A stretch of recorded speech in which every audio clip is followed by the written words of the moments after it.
15वीं सदी की यह कहानी है। किसी एक गांव में बहुत ज्ञानी पंडित रहा करता था। पंडित आजू बाजू के सारे ही गांव में बहुत प्रख्यात था और इसी वजह से धनवान भी पंडित का परिवार ज्यादा बड़ा नहीं था। पंडित अपनी पत्नी के साथ अपने बहुत बड़े घर में अकेला रहता था क्योंकि पंडित को कोई बेटा था नहीं और एक बेटी थी जिसका विवाह पास के गांव वाले एक श्रीमंत लड़के से हो चुका था। पंडित ने शादी से पहले अपने होने वाले दामाद की अच्छे से जांच पड़ताल की थी और अपनी बेटी का भविष्य भी ठीक से पढ़ा था, तब जाकर उसने बेटी की शादी की थी। लेकिन चंद सालों में ही पंडित का दामाद बुरी आदतों के चंगुल में फंस गया। जुआ और शराब की बुरी लत ने उन्हें सड़क पर लाकर रख दिया था। अपने बेटी की ऐसी दुर्दशा देखकर पंडित की पत्नी काफी दुखी होती थी और अक्सर पंडित को कहा करती थी, तुम जाकर उनकी मदद कराओ। पंडित हमेशा अपनी बीवी को यह कहकर उनकी मदद करने के लिए मना कर देता था कि अभी कुछ समय तक उनका बुरा वक्त चलना है। हम चाहे कितनी ही कोशिश कर ले, जो उनके नसीब में नहीं है वह उन्हें नहीं मिल पाएगा। पंडित की ऐसी बातों से उसकी पत्नी काफी दुखी हो जाया करती थी और मन ही मन सोचती थी कि कैसा स्वार्थी पिता है, अपनी बेटी को इतने कष्टों में देखकर भी उसकी मदद करने के लिए मना करता है। आखिर भगवान ने जो इतना सारा धन धान्य दिया है उसका क्या करेंगे। हमें कोई और औलाद भी तो है नहीं, ले देकर एक यही बेटी है और उसके लिए भी कुछ नहीं करेंगे तो किसके लिए करेंगे। पंडित ऐसा नहीं सोचता था। ऐसा नहीं है कि पंडित अपनी पुत्री से प्रेम नहीं करता था, लेकिन उसने अपनी पुत्री की कुंडली इतने अच्छे से पढ़ी थी और वह यह पहले से ही जानता था कि वह चाहे किसी भी लड़के से शादी करती, लेकिन उसके जीवन में यह समय आने वाला ही था और बिना इसे भुगते उसको छुटकारा नहीं मिलने वाला था। एक दिन खाने पीने के लिए भी मोहताज हो चुके पंडित के बेटी और दामाद उसके घर पर आए। पंडित ने और उसकी बीवी ने दोनों का खूब आदर सत्कार किया और खूब अच्छा खाना खिलाया। बेटी और दामाद की पंडित से सहायता मांगने की हिम्मत ना हुई, इसलिए वह बिना बोले ही वापस अपने घर को लौटने लगे। लेकिन माँ तो माँ होती है, पंडिताइन से रहा नहीं गया और बिना पंडित की इजाजत के उसने चोरी छुपे बूंदी के लड्डू बनाकर उसमें सोने के सिक्के रख दिए और बेटी और दामाद को दे दिए ताकि बेटी और दामाद की कुछ आर्थिक सहायता हो सके। पंडिताइन यह भी जान गई थी कि बेटी और दामाद शर्म के मारे उनसे मदद नहीं मांग रहे थे, इसलिए उसने बेटी और दामाद को भी लड्डुओं में छिपे सिक्कों के बारे में कुछ नहीं बताया।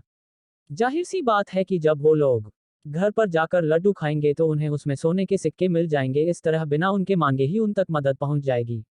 सोचकर पंडिताइन मन ही मन अपने बेटी की मदद करने के लिए खुश होने लगी। पंडित के दामाद और बेटी उन दोनों का आशीर्वाद लेकर अपने घर के तरफ रवाना हो गए। उन दिनों गाड़ियां तो होती नहीं थी, घोड़ा गाड़ी या बैल गाड़ियां चलती थी।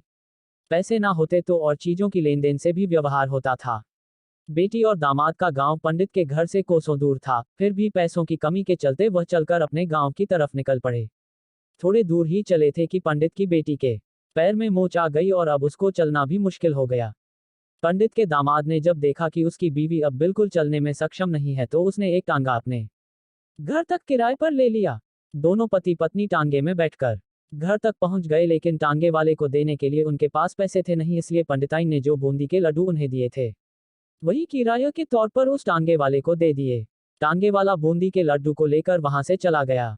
टांगे वाला अपने घर की तरफ जा रहा था, तब उसे एक हलवाई की दुकान दिखी। उसने सोचा कि थोड़े से बूंदी के लड्डुओं से मेरे घर के लोगों का पेट थोड़ी भरने वाला है, इससे अच्छा मैं इन बूंदी के लड्डुओं को बेचकर उनसे कुछ चावल खरीद लेता हूँ। टांगे वाले ने बूंदी के लड्डू हलवाई को बेच दिए। जिस गांव में वह हलवाई रहता था, उसी गांव में एक आदमी ने अपने घर पर पूजा रखी थी और उसी पंडित को उस पूजा के लिए बुलवाया था। पूजा में लगने वाले प्रसाद के लिए उस आदमी ने उसी हलवाई से बूंदी के लड्डू लिए जहां पर उस टांगे वाले ने बेचे थे। हलवाई ने भी उस आदमी को टांगे वाले से खरीदे हुए लड्डू ही पहले दिए ताकि वह खराब ना हो जाए, क्योंकि वह नहीं जानता था यह लड्डू कब बने हैं।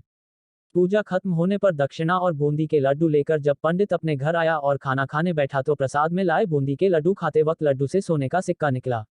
इस घटना को देखकर पंडिताइन की आंखों से आंसू बहने लगे।